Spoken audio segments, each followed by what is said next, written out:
Fala, meus amigos, estamos começando aqui mais um vídeo do canal, enquanto eu sigo aturando esse inferno de covardia, baixo nível dessa gente inacreditavelmente medíocre, patética, um bando de retardado, bandidinhos da pior espécie, e vou, enfim, aqui, né, fazendo aquilo que eles não meteram uma patinha imunda para destruir, que são os vídeos aqui do YouTube, gravando de madrugada para não aturar o baixíssimo nível dessa corja durante o dia aqui, vomitando lixo, ódio, falta de educação, falta de respeito, crime, todo tipo de nojeira. E vou fazendo aqui de madrugada para poder, enfim, né, continuar produzindo o mínimo aqui que essa gente nojenta não pode poluir com o lixo que eles são, tá? Isso aqui na verdade é elogio para essa gentalha, por isso que eles continuam todo dia fazendo isso, porque gostam disso aqui, eles se identificam com isso e fazem de novo para poder provar que são, enfim, o lixo que são, né? No vídeo de hoje eu vou falar com vocês sobre uma ideia, um conceito do Giorgio Agamben, que é um filósofo italiano, nesse livro aqui, tá? Meio Sem Fim. Tem dois textos dele aqui sobre o conceito de povo, e tem algumas questões aí que eu quero refletir com vocês aqui nesse vídeo de hoje, apresentar alguns problemas aqui no conceito, tá? Na formulação que ele faz, né? E ao mesmo tempo tentar, junto com isso, né, tentar refletir os problemas do Brasil atual a partir desses questionamentos da formulação dele. E, enfim, também pensar aí algumas coisas que a gente tem discutido nos vídeos aqui do canal também, né? E que eu já estaria transformando em livro, não fosse essa gente nojenta que eu sigo aturando aqui, vomitando ódio na minha vida todo dia, tá? Então vamos falar um pouquinho sobre isso aí no vídeo de hoje. O título é esse aí, tá? Os problemas do conceito de povo de Giorgio Agamben e como eles podem ajudar a entender o Brasil atual, tá? Antes eu deixo com vocês aqui mais uma vez a dica do meu romance, que acabou de sair, tem um mês e pouco aí, né? Então segue aqui a dica, tá? O zap tá na descrição do vídeo, quem quiser entrar em contato aí, você comprando o romance, você ganha 2 marcadores. Isso você conseguir furar o bloqueio desse criminoso, que eu não estou conseguindo vender nenhum livro aqui desde o ano passado, que eu publiquei o de poemas, também por culpa desse verme, mas sigo aqui anunciando civilizadamente, porque eu sou diferente dessa gentalha, né? E vou continuar até o final aqui anunciando. Então você, adquirindo aqui o romance, você leva os 2 marcadores, tá? E tá aqui o livro de poemas também, tá? Eu tenho os exemplares aqui por enquanto, né? Enquanto essa gentalha de merda não destruir minha vida, eu continuo aqui com os exemplares. E aí você também pode, enfim, pedir aqui, né, pelo zap, tá? Você levando o livro de poemas, o romance ou os 2 juntos, você ganha os marcadores do mesmo jeito, tá bom? Então é isso, pessoal. Vamos começar a falar aqui sobre essa questão do Agamben, né? Mais uma vez aqui eu mostro para vocês, tá? O livro Meio Sem Fim, Notas sobre a Política, tá aqui, tá? Esse livro aqui, a capa bacana pra caramba aqui, da editora Autêntica, certo? E aí tem vários textos interessantes dele aqui, não só esses 2 que eu falei sobre o povo, né? Os 2 textos sobre o povo, tá? Eu até passei lá pra galera lá do Facebook, do Instagram e do WhatsApp, também está tudo hackeado por esses animais, mas enfim, né? Algumas pessoas conseguem ler lá. Então, o capítulo 1.3, o que é um povo, na página 35, e o capítulo 2.2, as línguas e os povos, tá? Na página 63. Tem vários outros textos interessantes aqui, ele faz comentários também sobre o Guy Debord, né? O Sociedade do Espetáculo do Guy Debord, tá? Fala sobre direitos humanos, fala sobre os campos de concentração, fala sobre o gesto também, que é uma questão interessante que depois ele vai inclusive desenvolver num texto sobre o conceito de autor, que também comparece no romance que eu acabei de escrever, tá? Tem também uma reflexão lá sobre isso. E tem um texto fantástico aqui sobre o rosto, que eu acho interessantíssimo, vale muito a pena também deixar aí para vocês, tá? E uma série de outras coisas aqui bacanas. O livro fala sobre política, certo?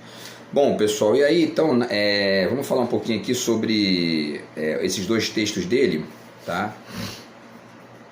E aí, para a gente poder apresentar alguns problemas aqui, tá? Eu vou falar de alguns problemas que eu acho que existem na formulação dele. E aí a gente articula com o Brasil e articula com o mundo atual, tá? Então vamos lá, né? Para início de conversa já vale dizer que ele entende a ideia de povo a partir de 2 sentidos, né? Primeiro, o sentido de corpo político unitário, Então é basicamente isso, povo brasileiro, povo alemão e etc e tal, tá? E ao mesmo tempo também ele diz que essa palavra também tem um sentido, ganha aí uma conotação, né, no discurso e na narrativa, etc e tal, ligado às classes excluídas, tá? Então aqui, primeira parte, aqui, primeiro parágrafo, rapidinho, só para resumir. Toda interpretação do significado político do termo povo deve partir do fato singular de que este, nas línguas europeias modernas, sempre indica também os pobres, os deserdados, os excluídos, ou seja, um mesmo termo nomeia tanto o sujeito político constitutivo, que seria esse constitutivo de um país, etc. e tal, como a classe que, de fato, se não de direito, está excluída da política, né? E aí a gente pode completar dizendo que está excluído essa galera, né, que seria o povo nessa parcela excluída, está excluída da política porque está excluída do jogo social, da economia, da participação mais ampla, dos serviços públicos de qualidade que diminuem efetivamente ali a desigualdade de base e tudo mais, né? Então é importante ponderar isso aí também.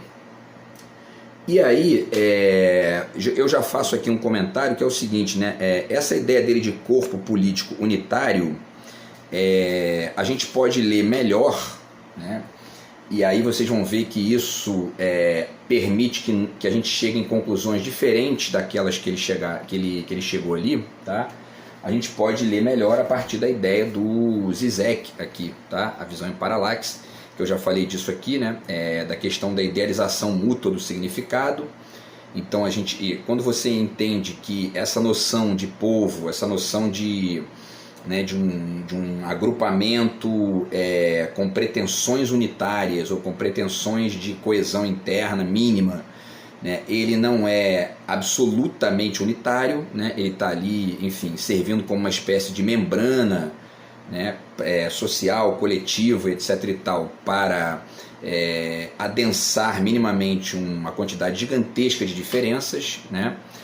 Você percebe melhor uma série de contextos que a gente está vivendo no mundo de hoje aí, e que essa visão do povo, né, como algo da ordem de uma lógica, né, como é que ele escreve aqui? Um corpo unitário, né, que ele diz, né, um corpo unitário, um corpo político unitário acaba impedindo. E quando você entende também essa coisa, quando você entende a ideia de povo ligada à ideia de corpo político unitário, você tende a ver a própria definição que você está usando como um problema, porque ela é uma definição já antiga, né? Ela não serve mais para desenhar bem o mundo, porque a gente tem, digamos, a gente tem termos, conceitos e expressões muito melhores para representar isso, e que a partir desse caráter mais interessante aí, desse aspecto, desse tipo, né, de conexão mais interessante, você não só percebe melhor o mundo, né, mas você também consegue desenhar saídas melhores para certos dilemas que a gente está vivendo, especialmente num país como o Brasil, tá? Então esse é um primeiro ponto. Segundo ponto aqui na página 36, 37, ele diz aqui, né, ele fala que existe que essa ambiguidade, né, ou seja, esse sentido duplo aí da palavra povo, tá? Ele chama de oscilação dialética, né? Então ele diz que tudo ocorre como se aquilo que chamamos de povo fosse na realidade não um sujeito unitário, mas uma oscilação dialética entre dois polos opostos. De um lado, o conjunto povo como corpo político integral, que é justamente essa ideia, né, da unificação absoluta, né? E de outro, o subconjunto povo com multiplicidade fragmentária de corpos necessitados e excluídos.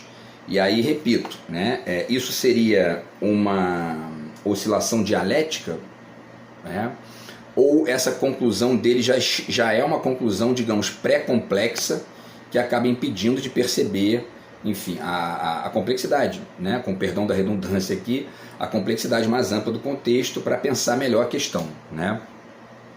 Então talvez fosse uma oscilação contraditória e derivada de uma perspectiva pré-complexa, que não entendeu ainda que na verdade existe essa idealização mútua e múltipla, né, do significado, mínima, né, que é aquilo que desenha minimamente uma ideia de lugar, de nação, de país, etc. e tal. Essa ideia, quando ela fica restrita, quando ela fica muito, digamos, né, exclusivista mesmo ali, né, na ideia de local, ela acaba nesses patriotismos idiotas e, enfim, ou até violentos, né, que são tão idiotas e violentos como qualquer sectarismo, né, enfim. Agora, quando você supera isso, você amplia a percepção, vocês vão ver, né, vou tentar desenhar isso aqui até o final, a gente consegue perceber melhor o contexto e entender melhor o mundo atual e ao mesmo tempo desenhar caminhos mais, digamos, né, mais bacanas aí, né, para todo mundo, tá? E aí, no segundo da 37, tá, aqui embaixo ele diz, né, que daí as contradições e as aporias e tudo mais, ele é aquilo, né, essa ideia de o povo, né, ele é aquilo que já é desde sempre e que precisa, que já é desde sempre, né, essa coisa unitária e que precisa, no entanto, realizar-se, quer dizer, essa coisa realizada e não realizada ao mesmo tempo, né? E repito, ele está preso nisso, nessa percepção, digamos, dual e opositiva, etc. e tal, porque ele não está lançando um olhar complexo no sentido mais amplo do termo. Por isso que ele fica dizendo aqui que existe uma oscilação dialética entre dois polos opostos. Isso é uma perspectiva que é pré-complexa. Você, enfim, né, fica preso ali nessa dualidade e não entende o contexto mais amplo. Mesmo quando você desenha uma aparente dualidade, por exemplo, quando eu falo aqui da expressão nacional, cosmopolitismo, etc. e tal, há que se considerar de saída que essas duas expressões são também complexas. Então elas carregam ali uma série de, enfim, né, digamos, de formatos e de oscilações elas próprias, né? Se você não entende isso, você fica, enfim, você acaba procurando na reflexão, enfim, né, perspectivas empobrecidas de um contexto que, enfim, é muito mais rico que isso, tá? O que mais? Então tem a anotação lateral aqui sobre o homem plural, né? Deixa eu ver aqui que eu coloquei. Então há uma lógica dilemática aqui, né, no segundo da 37, na verdade há uma lógica dilemática entre o todo e a exclusão, entre a completude e a incompletude, tá? E aí eu completo aqui com um comentário, né? Esse tipo de dilema, né, a noção de homem plural pode ajudar a resolver ou minimizar, né? Então quando ele fala que existe um dilema, um problema, etc. e tal, entre a ideia de povo entendida como fonte pura de toda identidade e que ao mesmo tempo deve redefinir-se e purificar-se continuamente através da exclusão, da língua, do sangue, do território, você supera isso quando você entende a noção de homem plural. Por exemplo, né, do Mia Couto, tá aqui, né, eu sempre falo disso aqui, essa ideia do Mia Couto, tá, de homem plural, que é o homem que é raiz e asa ao mesmo tempo, né? E essa ideia de raiz ela também é complexa, né, especialmente no caso brasileiro, mas em todos, né? E essa ideia de asa também é complexa, obviamente. Se você não entende isso, você não chega nessa ideia de homem plural ou de homem complexo, talvez seja até a melhor expressão, né, para poder representar isso. E aí você lançando esse olhar, né, tá aqui o livro do Edgar Morin também, tá? Introdução ao Pensamento Complexo. Você consegue, né, como eu tenho dito aqui desde o início do vídeo, você consegue lançar olhares mais lúcidos aí, né, mais inteligentes sobre a realidade, tá? O que mais, pessoal? Vamos lá, deixa eu pegar aqui, porque tem mais coisa aqui para falar até a gente chegar aqui no final e sintetizar isso, tá? Então vamos lá, no primeiro parágrafo da 38 ele fala da luta de classes, né, aqui, deixa eu ver aqui, primeiro parágrafo da 38, tá? Vamos lá, tá aqui, né? Ele fala da luta de classes e ele diz que, observando bem, interessante aqui que ele diz, observando bem, aliás, aquilo que Marx chama de luta de classe e que, mesmo permanecendo substancialmente indefinido, ocupa um posto muito central em seu pensamento, não é senão essa guerra interna que divide cada povo e que terá um fim somente quando, na sociedade sem classes ou no reino messiânico, povo e povo coincidirem e não houver mais especificamente povo algum, né? E aí eu acho que ele, repito, ele chega nessa conclusão aqui porque ele não chegou na percepção da idealização mútua do significado, né? E aí ele fica nessa dualidade, nessa oposição ali entre o povo, digamos, né, como totalidade e o povo como exclusão, né, como parte excluída, e isso gera automaticamente uma perspectiva de que há uma contradição, né? Na verdade, há uma complexidade, enfim, né, há uma oscilação que não é uma oscilação entre duas oposições radicais, mas digamos, né, é uma dinâmica, né, até para usar uma expressão melhor, entre complexidades, né? E essa idealização mútua do significado, que é ao mesmo tempo um postulado pressuposto, como diz lá o Zizek, ela é sempre provisória e demanda sempre a manutenção de debate, a manutenção de estudos, a manutenção de debate público mesmo, né? E também, de certa forma, de que isso compareça nas discussões escolares e universitárias, etc. e tal, para além de tudo que a gente puder fazer a esse respeito, e essas coisas também vão mudando com o tempo, né? Mas o fato é que você, entendendo que é uma complexidade, você escapa dessa ideia aqui que tem algo de ingênuo nisso, né? Porque inclusive você começa a perder de vista o nacional, e é isso, o local, enfim, né? o específico ali daquele lugar e tudo mais, e esse é um problema na perspectiva de pensadores como Agamben, Sloterdijk, Bauman, né? Eles já perderam essa dimensão do local há muito tempo, né?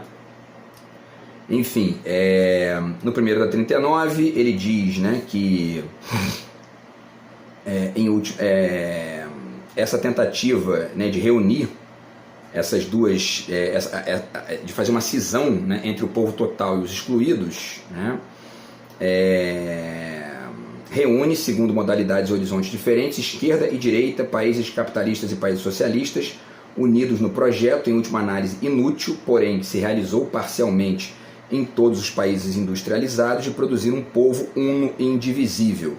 Na verdade, ainda que exista, evidentemente, né, os patriotas estrito sensu e tal, né, eles têm essa perspectiva, né, de transformar a coisa numa lógica uno e indivisível, mas a maioria esmagadora das pessoas, tirando esses fanáticos mais bizarros, né, de uma maneira ou de outra, cada um ao seu modo, percebe que a coisa não é totalmente assim, né?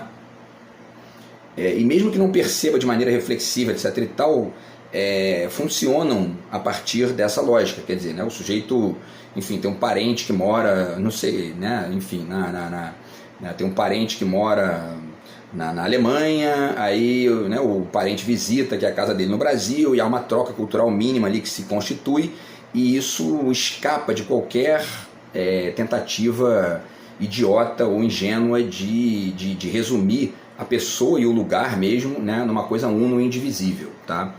Agora, como ele está trabalhando com essa ideia no oposto, né, ou seja, no extremo, né, da crítica a isso, inclusive isso fica evidente quando ele diz aqui que esse projeto, né, ele é inútil, porém se realizou parcialmente.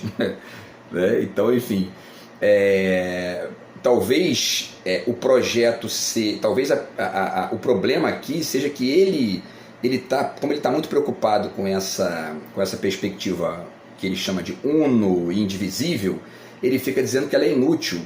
Agora, a galera que está, como ele diz aqui, né, que está realizando parcialmente isso, está realizando parcialmente justamente porque sabe, ou porque, enfim, porque o processo ali decorre dessa maneira, de uma forma que não é una e indivisível, né? A coisa não é inútil, ela simplesmente não é una e indivisível, mas ela não é inútil por isso, né?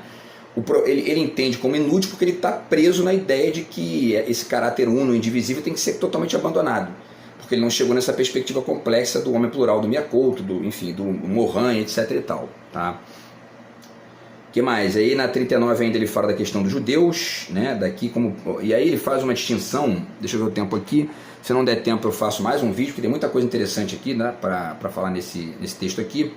Ele faz uma distinção entre ele faz uma oposição radical entre os nazistas e os judeus, que me parece extremamente equivocada, e eu vou ponderar aqui o porquê.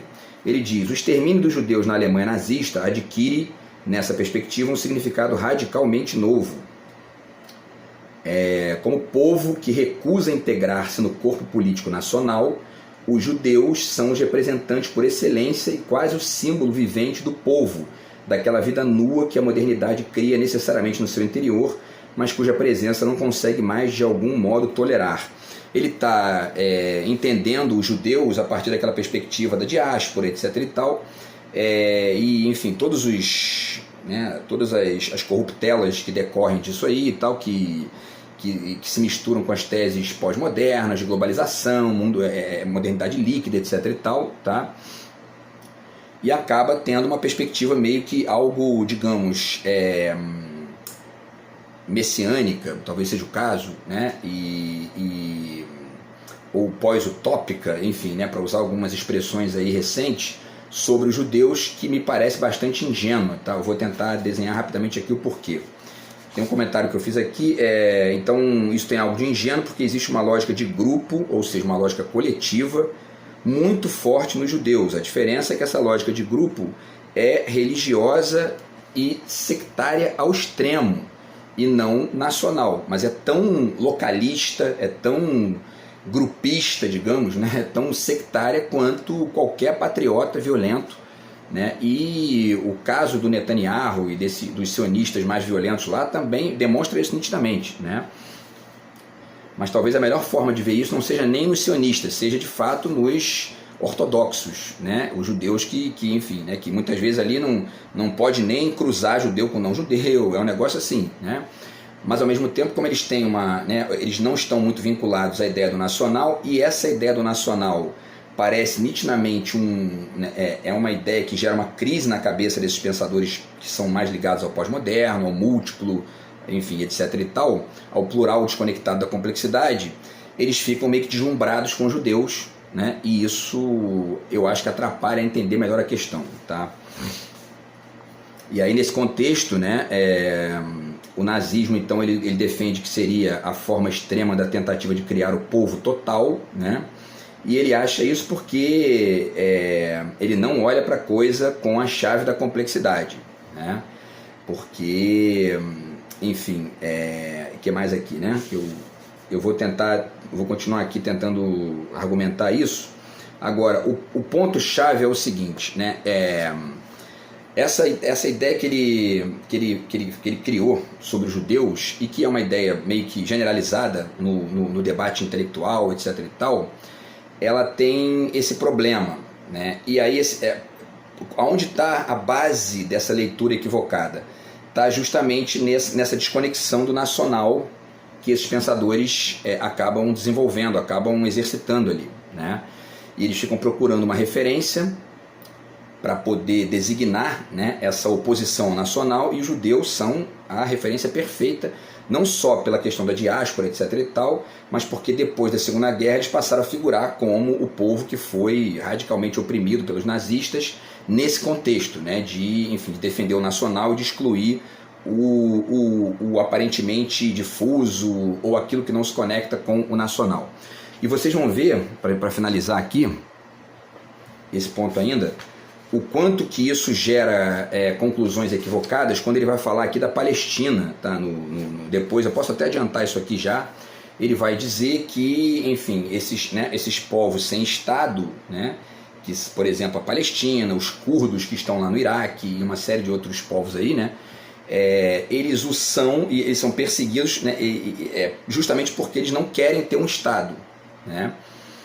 E quando a gente observa essa argumentação e a gente avalia a movimentação toda dos palestinos no século XX em busca da formação de um Estado nacional pela via da ONU, então Yasser Arafat e etc. e tal, o assassinato lá do Yitzhak Rabin, e tudo isso a gente percebe que é uma visão radicalmente ingênua, justamente o contrário. Israel e os Estados Unidos têm feito uma movimentação violenta e sistemática na ONU e no debate internacional, etc. e tal, para impedir que a Palestina crie um Estado, justamente para poder continuar agredindo violentamente lá o povo palestino. Então essa visão dele é radicalmente ingênua, e ele chega nessa conclusão ingênua porque ele está nessa oposição ali entre povo total e povo excluído, que impede que ele chegue numa perspectiva mais complexa e entenda essas variações, tá? E ao mesmo tempo a importância do nacional, do local e até do Estado, né? Porque ele é um dos pensadores aí que fica dizendo que o Estado acabou, etc. e tal, tá? E aí a última colocação nesse primeiro texto dele, está na página 40 aqui, tá? Eu vou voltar a essa questão da Palestina, certo? Ele diz aqui, né? Cadê aqui? Deixa eu ver.